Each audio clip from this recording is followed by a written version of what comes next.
little upset because we had a #1 position in pepper production in Kerala. Now we are #4, and #1 is Vietnam. Now, Thai has taken up this matter. In fact, I'm responsible for the agriculture, so we have talked to the agriculture secretary, and we are planning to take a delegation, including requesting you also to join, to Vietnam, where the Indian ambassadors agreed to take us to the department to learn how they have achieved that position. We would like to. Even Sri Lanka is doing better than us. It's something, it's very alarming. I think it's a challenge of all the people interested in agriculture. Something has to be done. High yielding varieties has to be introduced. It's a challenge. Let's all take it. Thank you, Viju. It was an excellent presentation. Thank you very much. Now, actually, we are supposed to be closing the session by 12 o'clock, but I have borrowed 10 minutes from the next session. So, question and answer, please.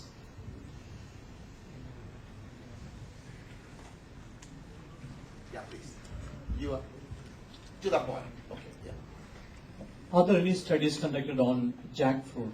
Is there an opportunity to use jackfruit for a replacement for potatoes, maybe for hamburgers, or is there any study done on jackfruits? Like we have seen happo and banana. Is there a chance for charcoal?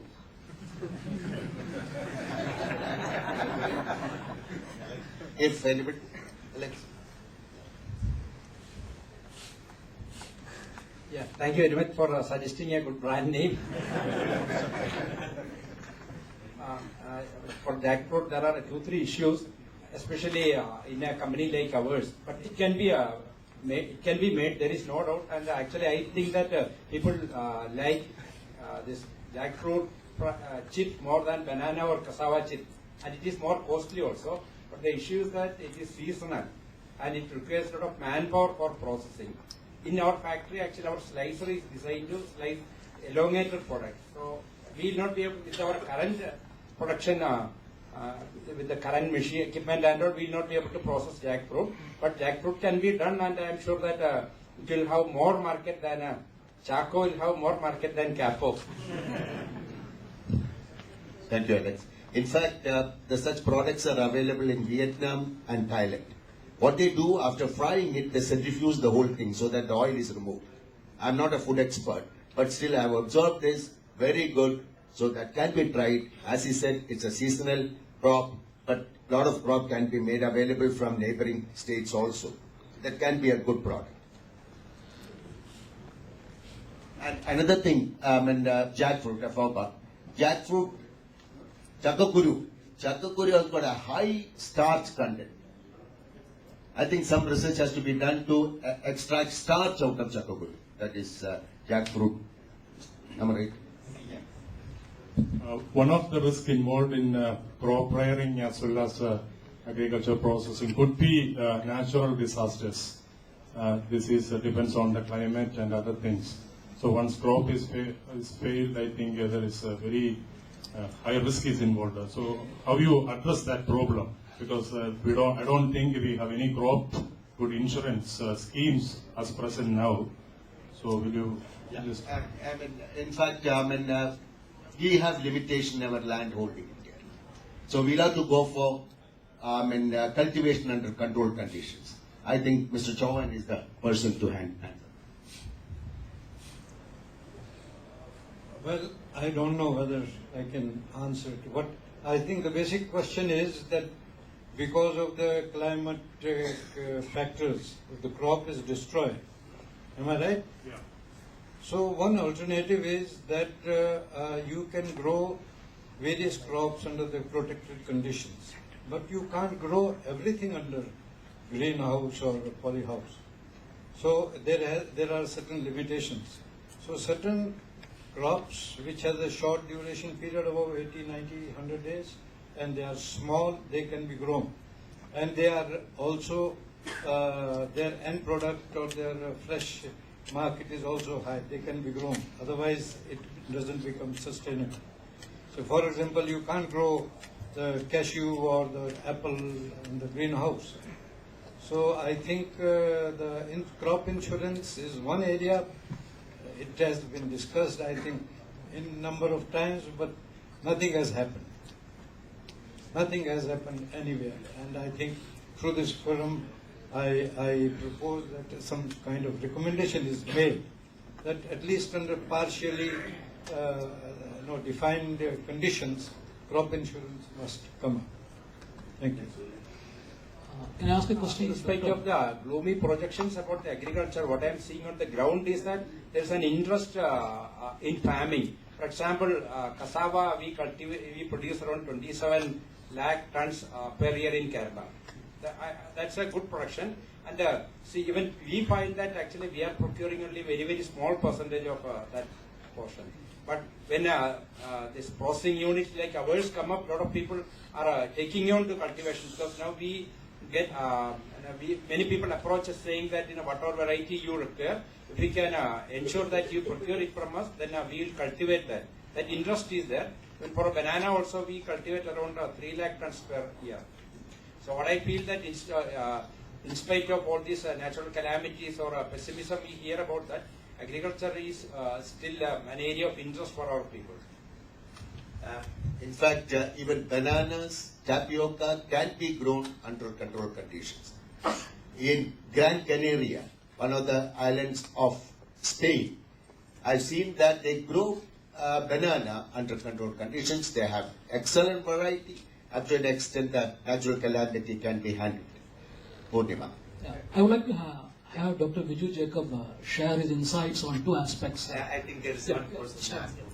Two insights. One is you started out predominantly on extraction of oils, and then you diversified into hospitality and renewable energy. So I would like to share. I would like you to throw some insights on your experience on moving away from your core competency. Question number one, and number two is your experience on implementing SAP. Did you implement a full-blown SAP module, or did you implement business I one? think that question, I don't know whether that would fit in well here. Introduction of SAP in agri. I can do. Can I go for the one? At least the first one. First one. Sir, Hello, this is answer. okay.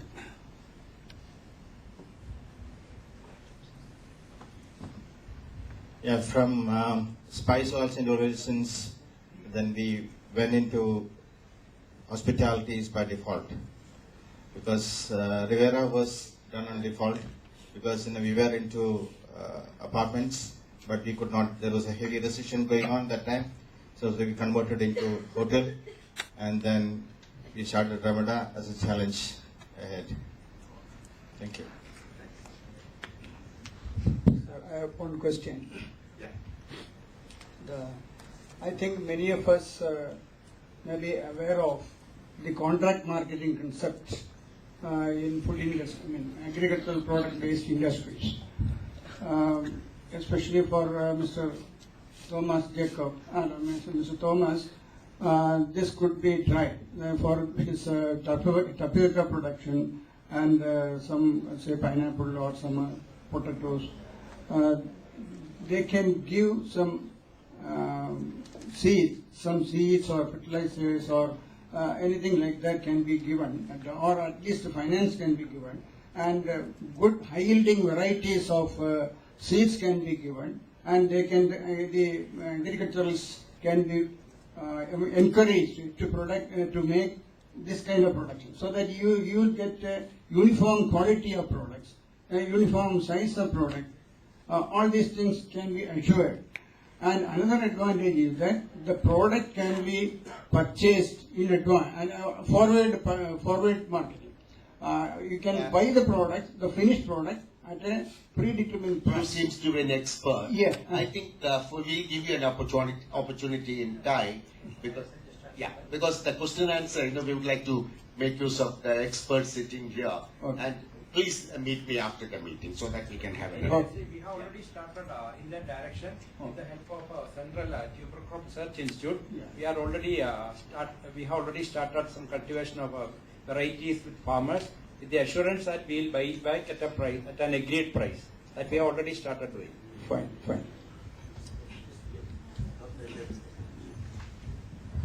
Hello. I'll take them.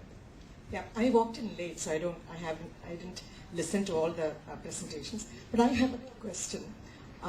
When you go to Sri Lanka and Singapore and Thailand, you see a lot of exotic fruits like dragon fruit and mangosteen and longan and lychee and all of that, and you buy it at very high prices in the supermarkets in Trivandrum, where I come from. And I was wondering, why is it that some enterprising farmer hasn't really started a mangosteen plantation or a dragon fruit plantation? These are actually quite lucrative as cash crops. I think that. In fact, we already started off with that. Mangosteen farms are there now. And dragon fruit, of course, is a very, what do you call it, a profitable crop. That's we are in the process of introducing. We are little slow, let's admit. Kerala is little slow even comparing to other states, but we are catching up. And that's the reason we have experts like Chauhan and all that we are introducing. And not only this, now it's time for us to produce such crop. Europe and all has gone very expensive, paying about 10 to 15 euro per hour. I mean, for a labor.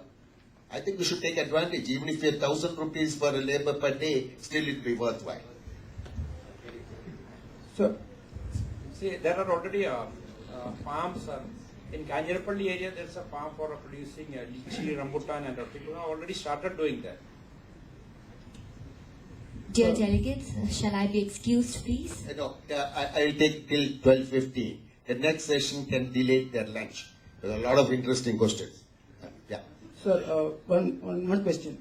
I am into the marketing of fruits and vegetables. Okay. And one of the questions was raised regarding exotic varieties of fruits and vegetables. Yes. I have been marketing. When you buy a lychee or a dragon fruit in Trivandrum, it might be from Kerala itself, because they have been procuring from Kerala and they have been giving it to Spencer's and Big Bazaars and all the other stores in throughout the country.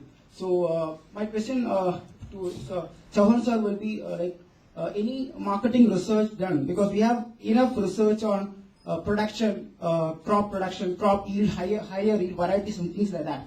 But the linking of the right produce at the right time is what is lacking. And that is one question. Any research on marketing done for the same purpose? Because farmers are finding it difficult to get their produce to the right place. So that's a major problem. I'm also facing the same problem, because if my customer asks, if Spencer's asks for 100 kg of rambutan, I might be getting around 50 kg of rambutan. Now this is an issue, and they are all high value products.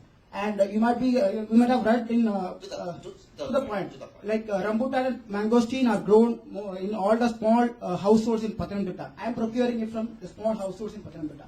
Now, I have a question on that marketing research. Second question is to Alex Thomas sir regarding, because I have been supplying banana Nendran to one of your competitors. As you told, there is another industry in Cochin. So one problem which I faced was that the quality of the produce which they are recommending is very difficult for the farmer, the layman, to produce, because the top bunches has to be given, and the lower bunches will not be taken, and things like that. So the price may be at the higher side. Yeah, these are the factors. How can we address for the local farmer? I think you'll have to have a full session for that.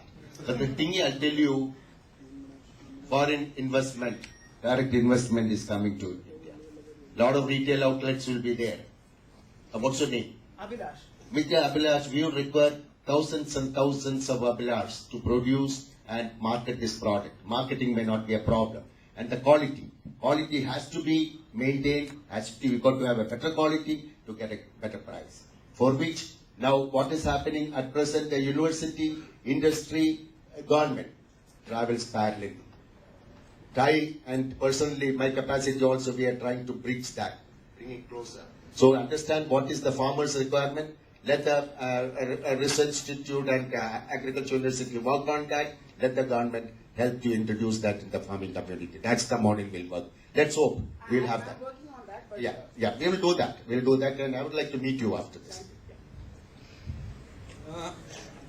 Just one sentence answer to your, as a farmer, let me tell you, earlier the farmer organized themselves into a group. The principle in marketing of perishable is, I will tell you in Hindustani, थोड़ा माल आपको खाता है, ज़्यादा माल customer को खाता है. The moment you go with 100 tons of produce, you make an impact. The moment each farmer is a small one, he gets eaten away. So make a group, interact with industries like Mr. Thomas or Mr. And then you tell them, you contract, grow them and supply them. Thank you very much, and thank you very Excuse much. me, we have one question. No, I think after that, they will push, kick me out of this Yeah, place. I'm sorry. Time up. No, I understand. No, thanks a lot. I'll tell you, very interactive. Any such problems you are facing, would like to know, please get in touch with Guy. We are there to help you out. Thanks a lot. Dear delegates, it's time now to recognize the efforts of the days. If I could request the chairperson, Mr. Shivdas Menon, the Managing Director of Sterling Farm Research and Services, to please handle the mementos to the speakers. If I could request Mr. G.C. Chauhan, the former Managing Director of Priestman Holland, to please receive this memento from the chairperson. Thank you so much, sir. Mr. Alice Thomas, the Managing Director of Tierra Food.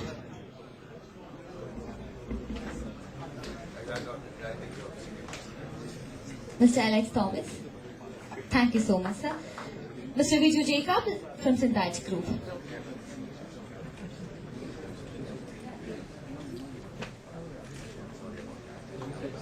G.C. Chauhan, the former Managing Director of Priestman Holland. I think you're best up.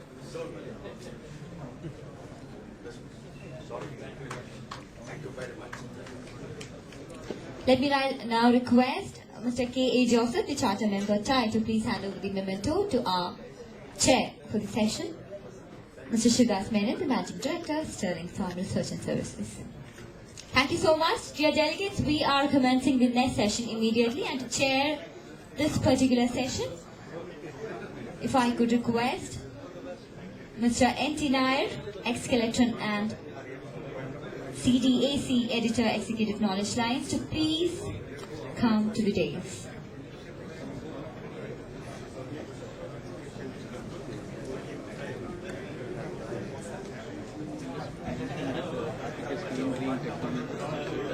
Immediately starting off with the next session for the final day of Chaikan Kerala 2012. To chair the session, we have Mr. N.T. Nair from ex-Kelton and CDAC, Editor, Executive Knowledge Lines. The topic for the session is green technologies. The speakers for the same is Mr. Alex C. Levy, the Director, Unfrozen Mind, Mr. Ajit Menon, CEO, DES Group of Companies, Singapore,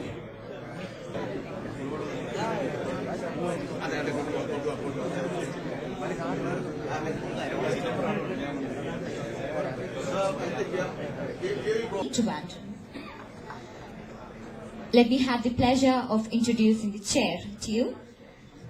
Mr. N.T. Nair has over 3 decades of hands-on experience in electronics, electrical and IT fields in R&D, engineering, general management, technical writing, etc.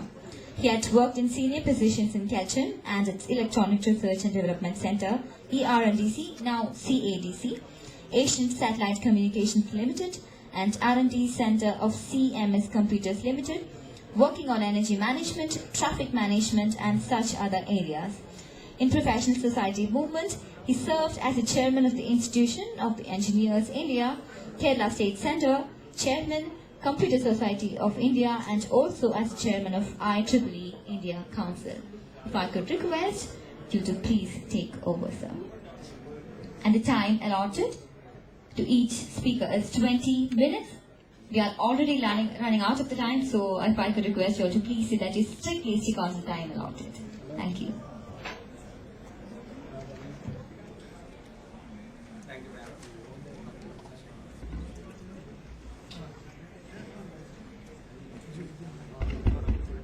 Thank you.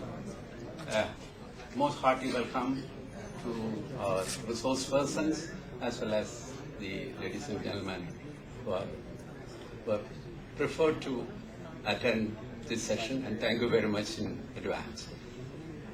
This session, as you know, is on clean green technologies. As you all know, green is the most talked about or thought about word these days.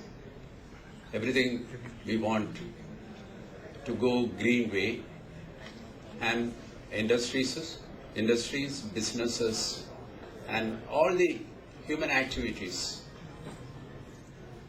So far, they have been ignoring the consumption rate and creation of waste in the form of e-waste or green gases.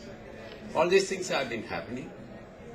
Of late, there is an awakening in all sections of the human activities.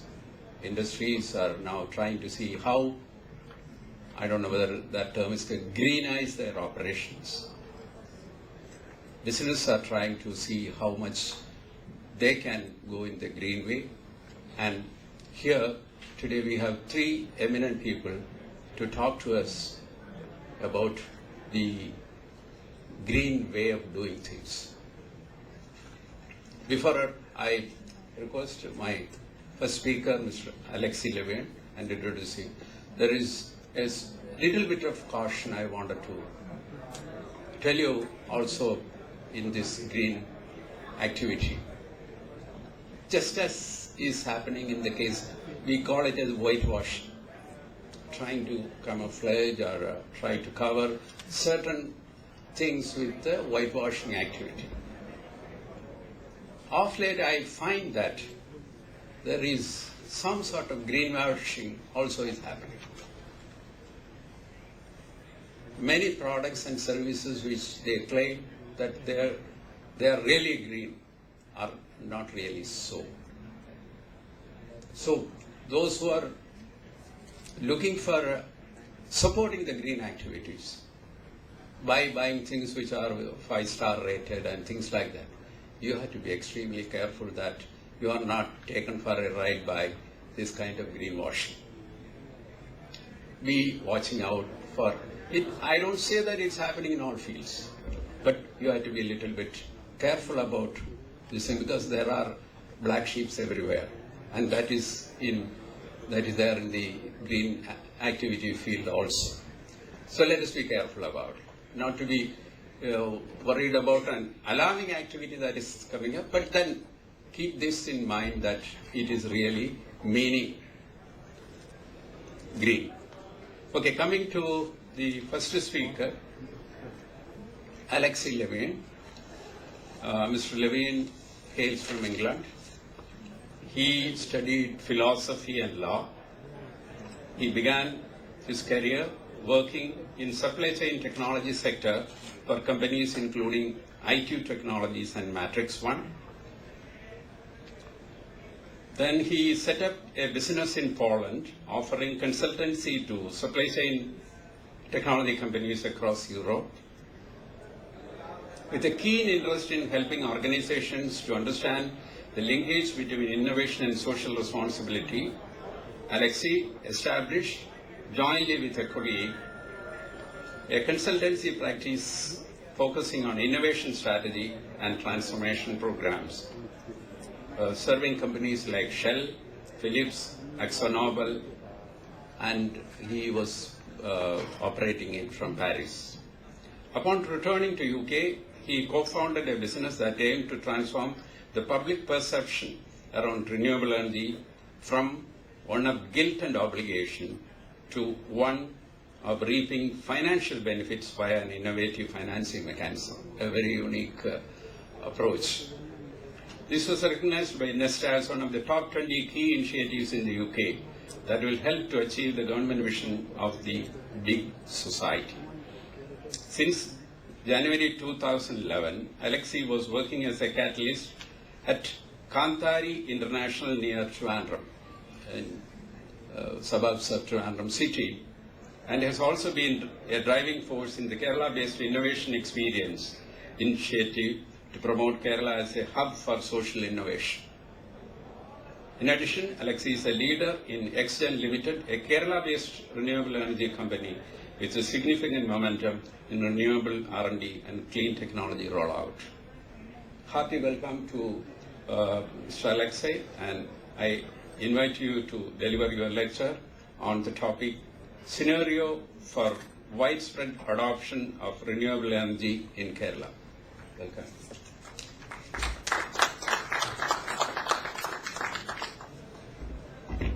Namaskaram. Hi there. So I've only got 20 minutes, so I'm going to move a little bit fast. Going to focus on two things, and because of time, I'm just going to focus on solar energy. There's many other renewable energies, but Kerala, you have a lot of sunlight. I'm from England. We have a lot of solar power in England, but we don't have so much sunlight. So this was something we noticed quite early on when I arrived here. So I'm going to focus on two things. The first is to do some myth busting, because there's a lot of myths about solar energy, and we have to separate the facts from the myth.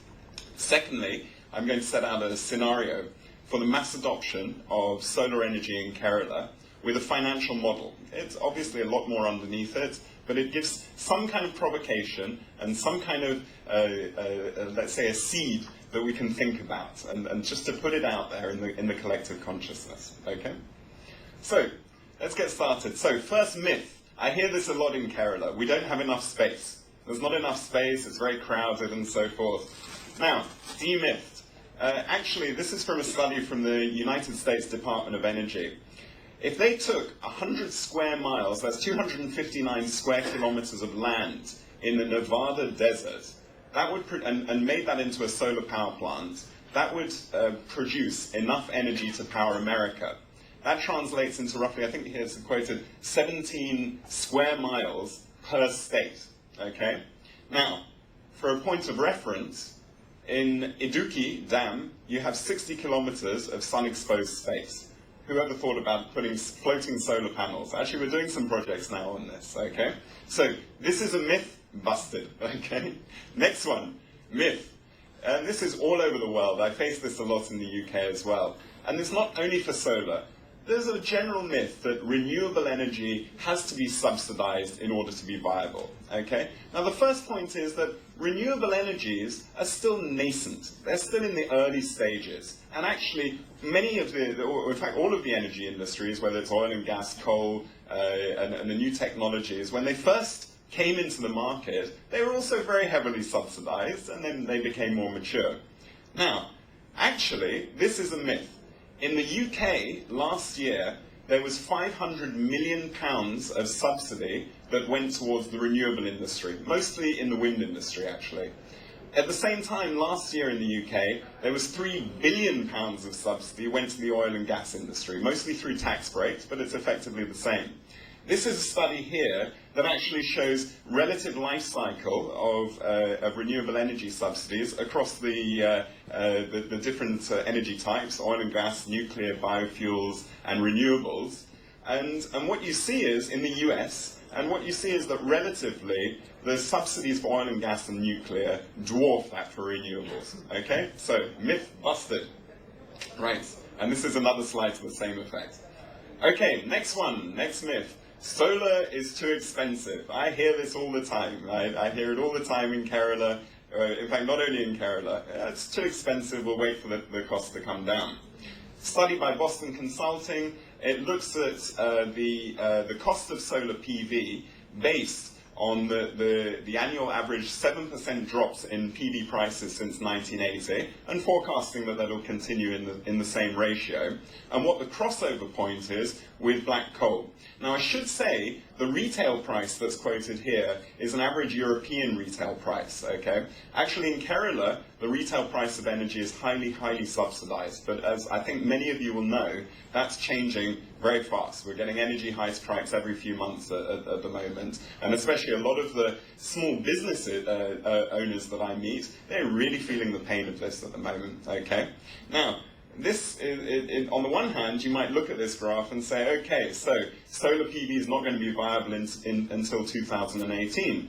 But it's not purely, or this, when we talk about black coal, there's not a pure transactional cost. We've got to think, what is the true cost? What's the true cost to the environment of black coal? And in India, how much of the coal is imported? I think a large proportion of coal is actually imported. What's the damage to the environment and so forth? We have to factor in the total cost. Okay, next myth. Solar only works when it's the sun shining. I hear this a lot, yeah? It's only working when the sun's shining. And it's true that actually you probably get about half the production from solar on a cloudy day as you will on a sunny day. We deployed solar power at the Chief Minister's office earlier this year in Trivandrum, the second Chief Minister in India to use solar power in their office. And actually we've been measuring it all the time. On a sunny day, it's producing about 5.5 units of energy from a 1 kilowatt system, and on a rainy day, 3.2 units of energy. So it's less, but still, it's not that it's not working altogether on cloudy days. Now, there's actually a study done recently that there's some of the PV systems, this is a study by TUV Rhineland, that actually some PV systems work even better on cloudy days. So again,